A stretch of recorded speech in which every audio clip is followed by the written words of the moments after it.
அதிமுக சார்பில் மாநிலங்களவை தேர்தலில் போட்டியிடும் இருவர் தற்போது வேட்புமனு தாக்கல் செய்து வருகின்றனர். இது பற்றிய மேலும் விவரங்களை தருகிறார் நமது செய்தியாளர் குணசேகரன். முழு விவரம். ராஜ்யசபா உறுப்பினர் தேர்தலுக்கான அதிமுக சார்பில் 2 வேட்பாளர்கள் அறிவிக்கப்பட்டிருந்தார்கள்.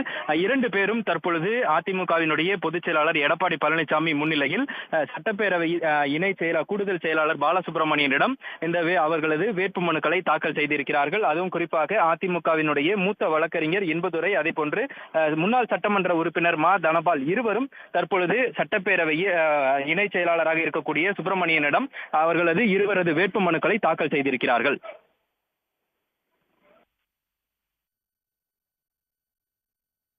எடப்பாடி பழனிசாமி முன்னிலையில் தற்போது வேட்புமனு தாக்கல் செய்யப்பட்டு வருகிறது. அதிமுக வேட்பாளர்கள் இன்பதுரை மற்றும் தனபால் ஆகியோர் தற்போது வேட்புமனுவை தாக்கல் செய்து வருகின்றனர். எடப்பாடி பழனிசாமி முன்னிலையில் இருவரும் தற்போது வேட்புமனுவை தாக்கல் செய்து வருகின்றனர். உடனுக்குடன் செய்திகளை தெரிந்து கொள்ள சன் நியூஸ் பெல் ஐகானை கிளிக் பண்ணுங்க.